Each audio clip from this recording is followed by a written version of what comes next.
Tesla and Palantir are two stocks that I've loved for a long time, and I've been following them for a while, but they're really, really different companies.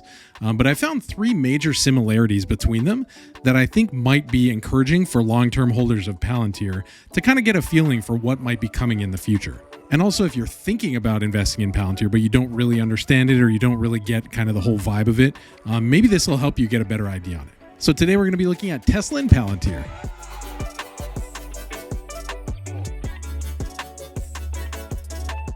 Welcome back to the channel. My name is Trey, getting in touch with you from Japan. I've been investing in stocks for more than 10 years now. We live here in Japan and we run and operate numerous businesses, and we're also very involved with the community. On this channel, we primarily talk about stocks and investing, and my goal is to help you find information that will help you get to your financial dreams going forward.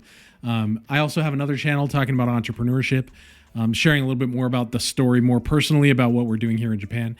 And then soon, when winter ends, we're probably going to be starting up a Japan channel as well. Before we dive into Palantir and Tesla, I wanted to ask you if you could take a moment to hit the thumbs up down below. That would help us out very much here. Thank you very much for that. So a couple of days ago, I launched a video talking about some of the power partnerships brewing in Palantir's arsenal. We talked primarily about IBM and what's going on with that partnership, but then I also touched on the fact that maybe on the horizon there might be something coming with Amazon. And sure enough, they came out and announced it a couple of days ago. Check it out here on their blog. They say launching ERP suite to deliver cost savings for Amazon Web Service customers. For those of you unfamiliar with Amazon Web Services, it's basically a separate part of Amazon. It's like doesn't really have much to do with buying stuff on their online store. It's basically online services for people who are running websites or housing their data in Amazon. And so Amazon has been growing really, really rapidly with Amazon Web Services. Check it out. It says enterprises across sectors invest heavily in enterprise resource planning systems, and they share in a common struggle: how to realize the full value from disparate ERP data. To address this problem, Palantir developed the ERP suite, a turnkey solution optimized to run on Amazon Web Services that enables rapid integration and analysis of data within the ERP landscape. The ERP suite is now available to all AWS customers and has already been adopted by a number of enterprises, including BP and Lanxess, to enable significant cost savings within weeks. So basically, if you have all of your systems, all of your data running already on Amazon Web Services, now you can just plug in the Palantir thing, and it helps you figure out how you can start saving money. One of the big differences between Palantir and a lot of the other data analysis companies is that Palantir's systems really, really smartly not only look at the data and present the data if you need it, but also go further to the next step to help you figure out what to do with that. This is really exciting news for Palantir investors because last year we saw growth in the commercial segment, but we saw way more growth in the government and military sector. But now I think this will be a way where they'll be able to connect really aggressively, quickly with a lot of different commercial side clients. Amazon Web Services and other large cloud players host all kinds of companies on their systems, a lot of commercial, but they also do house like military and government stuff as well. And in Amazon's case, they have more than 1 million clients. And so all of a sudden, it's kind of like front and center. It's really easy to apply Palantir's tools and be able to get value from that really quickly, like much more quickly than you'd be able to from something like a consultant who had to come in and figure all this stuff out. So I wouldn't say necessarily that Palantir is struggling to gain traction in the commercial segment, but this for sure will jumpstart their growth this year, I think. So this brings us to similarity between Tesla and Palantir. Number one, which is cost savings for clients. We've seen numerous examples of this, which I've shared in previous presentations. Check it out here. They show signed a significant expansion with a Fortune 500 healthcare company to support their contract management and already generated $50 million in annualized revenue. And check it out, another one, expanded our work with BP and generated more than $1 billion in value in 2020 through a digital twin and simulation system. I just did another video last week talking about Palantir's role in helping the United Kingdom's NHS, National Health Service, roll out the vaccine. And in that case, we've seen not only probably huge cost savings, but also like saving lives too. Thank you very much to the viewers who commented down in the comment section of that video mentioning like, yeah, our government in the UK is typically pretty useless at a lot of things, but probably thanks to Palantir, the vaccine rollout has been going stupendously, and the UK is very much on the mend now. And so when we see Palantir providing all kinds of value for companies like this, many cases in the acquire phase, before they've even signed up as like long-term partners, typically when people are exploring a relationship with Palantir, in the acquire phase, Palantir will set up a lot of stuff for them for really, really low cost. And then they can start playing around with the systems and be like, whoa, we're going to be able to save this much money, or we're going to be able to optimize our systems this much. Yes, we should go on, and yes, we should sign a contract long-term with these guys. And so with Palantir, much like Tesla, when you're signing on, there are benefits, there are cost savings, there are ways you're going to be saving money going forward into the future as well. But it also kind of ends up being a proposition where after a few years of working with Palantir, you see the value of their systems and it becomes so necessary that anything else looks stupid. In the same way with Tesla, we've seen with Model 3s and the Model Y, they're cheaper models. Basically, people who typically would be shopping for much cheaper cars in 25K range are like, dude, if I'm going to be saving $8,000 worth of gas over the next 5 or 8 years, it makes sense to be able to step up to a nicer car. And that also doesn't take into account like the maintenance cost savings. Electric vehicles, like you don't maintain anything because there's nothing that breaks. And then also just the stress cost of having to deal with bumper to bumper traffic. Now you can basically just give that over to autopilot. And now being stuck in gridlock like isn't actually that big of a stress. And so you have all kinds of different cost savings going on when you switch over to Tesla. And so when you're providing Tesla or Palantir, when you're providing such radical value, it's really hard for customers to give that up going forward. You may be familiar with Joe Rogan, really famous podcaster. He's a car guy. He loves cars. He has a Porsche GT3, which is super powerful, fast, light sports car. And he got a Model S, I think it's a P100D, a couple of years ago. Check out this clip, what he says. Did you get a Tesla, or are you just driving around a I got one. Tell me, how do you like it? Do you preposterous. I had to get one. I told Elon Musk I would get one. Guy did my podcast. I owe him a solid. I'm a man of my word. It's a fucking spaceship. It's the weirdest thing I've ever driven in my life. It doesn't even make sense. It's not even, there's not a single car that I've ever driven that's even close to as fast. Nothing. Like, my Porsche is so slow. I have a GT3 RS. It has 518 horsepower. It weighs 3,000 pounds. It sounds like a dragon. And that Tesla would leave it in the dust. I mean, leave it in the dust. Like 0 to 60, 2 seconds quicker. Oh, Jesus. It's fucking insane. That's what he says in other clips. Like, dude, my Porsche is like the king, but it's stupid compared to Tesla's. It's foolish, and it's not only just the comfort, it's also the speed, And so for car guys, for guys who love speed and love that thrill and love that acceleration, there's also a savings associated with that.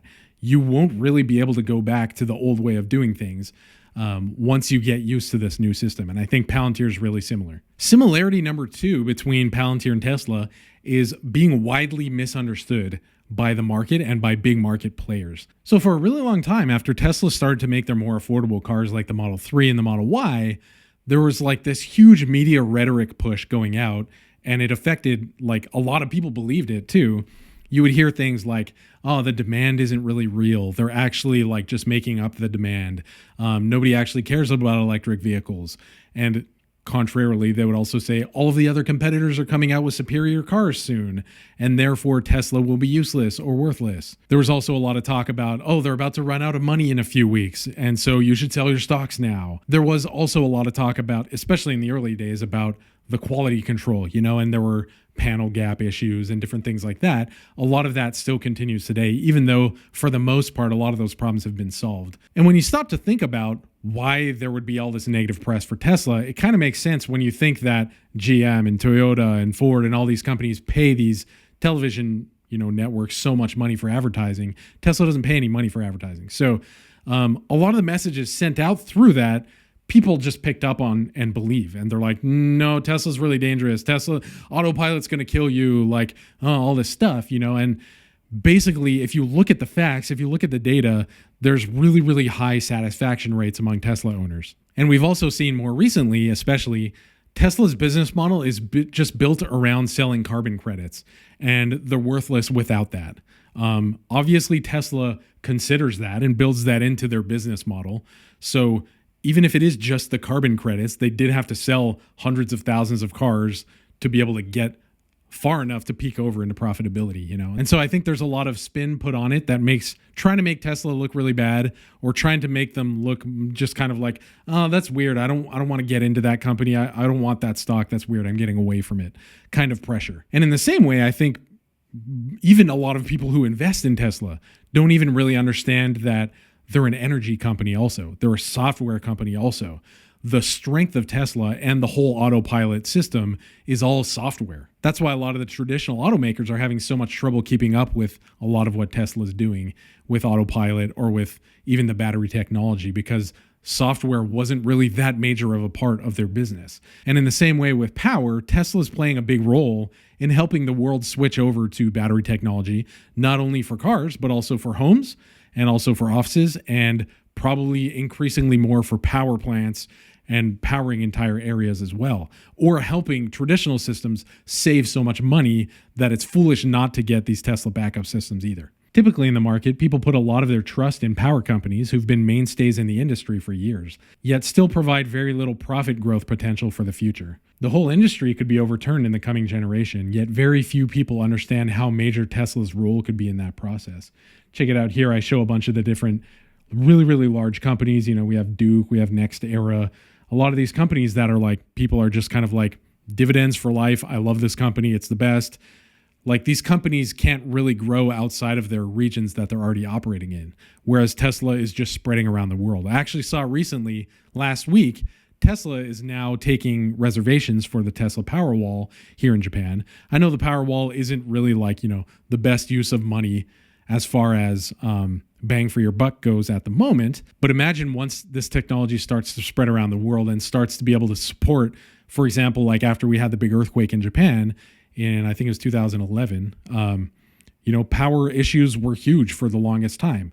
But if we had a bunch of batteries that could sustain and help support, especially in the really hot summer months where everybody's running their AC, things will be really different. In the same way, Palantir, I think, is really misunderstood by a lot of people. Like, a lot of people think of it as like a consultant company like Deloitte, like a traditional kind of consultant company who comes in, looks over all your books, looks over all your processes, and then over a year can help you kind of start to make some decisions. It's very different. Like, in many cases, check it out here on this slide, in many cases, it's like 2 weeks where they start to provide some huge value for the company they're working with. Similarly, a lot of people think of Palantir as like a defense contractor, like Northrop Grumman type thing, building, you know, special weapons or helping with the military on the front lines or things like that. And Palantir does those things, but that's not only what they do. Other people think of Palantir as like data storage or just data analysis. And again, they do all of these things, but it's not just what they do. And with their new technologies, they do it better than everybody else. Palantir's management would consider themselves basically a software company, but we're seeing huge value provided for those in big oil, healthcare, military, government, many other Fortune 500 companies, as well as their recent partnership with AWS, aimed at every one of AWS's current clients as well. And one of the interesting things I was talking about in the last video on Cathie Wood and her most recent In the Know, click up here if you want to check it out. Basically, she says one of the problems we have in valuing stocks right now is that a lot of the big hedge funds, a lot of the people who are kind of valuing companies have an old school way of doing it. And they can't figure out, because there isn't really an easy numerical spreadsheet type way of figuring this out, how to value a company going forward that's about to change the world, like Tesla or Palantir. And, you know, they can plug in the PE ratio and they can plug in a couple of other ratios, and then it'll plop out some number that says, I don't know why I said plop. It'll pump out some number. Plop's kind of a weird word. And it'll pump out some number that says, this is the fair market value for this company. It's oversold or undersold, or, you know, it's a bad deal right now or whatever. Cathie Wood comes out and says, dude, that way of thinking about companies, that way of thinking about innovation going forward is not going to work. And all of these guys are not valuing companies properly as a result. Similarity number 3 between Palantir and Tesla is, you guessed it, their leaders, Peter Thiel and Elon Musk. Check it out. Here's a picture of Peter Thiel and Elon Musk. I think this was back in 1999. It says, two members of the so-called PayPal mafia from the Associated Press. Peter and Elon are very similar, and they're friends. I think they go back. I don't know how close they are now necessarily, but a lot of the different projects that they've worked on together actually overlap. And I'll get into that more in a second. But basically, they don't care what the establishment think. There's this whole realm of the market and the establishment and hedge funds who are like changing the laws, lobbying the government to make laws to protect their business. And that way of thinking helps them only. It doesn't help the future of humanity. It doesn't help the future of the world. It doesn't provide necessarily safety or benefits for people around the world. Musk is trying to get people to Mars because Earth is probably going to be broken soon. Like, that's all he cares about. And he doesn't really care that much about money. He just sold all of his houses. And basically, Peter and Elon are the antithesis of these guys, these big money guys who are just kind of like, we need to protect our money forever. They're like, we don't care what you think. Yeah, you can bash us in the media. We're still going to change the world by starting things like PayPal. PayPal is kind of one of the front runners of changing currency to being digital and stepping away from paper money and things like that. Now, PayPal is also starting to offer crypto exchange, and we're moving forward rather rapidly on that whole process to changing the whole way the world operates, because money is no longer paper and the US may no longer be the reserve currency for the entire world either. Peter Thiel was one of the co-founders of Palantir, but in 1999, his first company, Confinity, was involved with the launch of PayPal too. Thiel's Founders Fund also went on to assist with SpaceX's capitalization, which is very much stirring up the establishment when it comes to everything space-related. Here's a video of SpaceX's rocket launch landing for reuse, which is basically game-breaking for the entire industry, pushing long-standing stalwarts of the industry like NASA into a corner. Now they're going to have to change. Now they're going to have to switch. Tesla's doing the same thing. Musk came in and said, hey, unless somebody stirs it up, there's not enough motivation for all the traditional automakers to start switching over to EV. Nissan has a car. BMW has a car that's like small and weird that probably wouldn't ever actually become real adoption. But now, because of all this progress we're seeing with Model 3 and Model Y, all this legislation's coming in. 2030, California, you can no longer sell non-electric cars or internal combustion engine, ICE cars. I think it was Mercedes-Benz that said, in a couple more years, we're going to just stop making gasoline engines because it's like foolish now. So Musk and Thiel are involved with all of these things, stirring up the establishment, really kind of breaking the trends, bringing new innovation to the world. Another tidbit is that Thiel and Musk both love crypto. As I mentioned a minute ago, kind of talking about PayPal. We know recently in the news, Tesla bought 1.5 billion of Bitcoin, and there were like announcements in the news right after that, like, oh my gosh, this has already made Tesla $1 billion. This is so cool, kind of thing. Once mass adoption starts coming from really big names like that, it brings legitimacy to Bitcoin and crypto in general. And we're going to need to see traditional banks also start offering crypto and some kind of crypto security type stuff as well, And so this is really stirring up the whole industry. Peter Thiel, on the other hand, has also been in the habit of investing in crypto and other like Bitcoin mining operations. There's one called Layer 1 that I think he got involved with in 2018 or so. And so these guys see the future that these, big bankers sitting around smoking cigars don't really see. And they're pushing the world towards that future. Finally, Peter and Elon's similarities, I think, if you ever watch the way they talk when they're doing interviews, they're kind of like, I think that, like there's a lot of ums and stuff. And it seems like there's 10 different threads of thoughts and calculations going on all at the same time in their heads. But it's limited to only one mouth. And so they are like filtering and processing and figuring out what they can say and not to, give away secrets, and also how to dumb it down to be able to be consumable by the people listening to them. That's really not like a significant similarity that's game changing or anything like that. It just, like when I watch Thiel speak, it reminds me of Elon. And it's kind of like, wow, there's probably a lot going on in there that we don't really realize.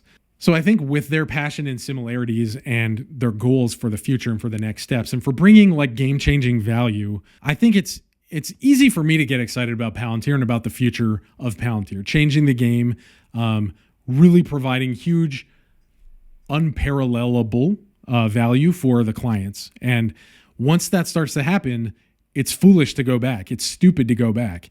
Once you've driven like a race car Model S, you can't go back to like a gasoline car because it feels stupid. And I think even though we're not quite seeing it yet with Palantir, we may be seeing that on the horizon in the coming years. Don't forget, Palantir's management always says, please invest for 3-5+ years. You're not going to see huge gains anytime soon with us. But if you can get it while it's cheap, that's awesome. And then secondly, don't forget to hit the thumbs up button. Thank you guys very much for your time. Looking forward to hearing your comments down in the comment section below. Love you guys and talk to you soon.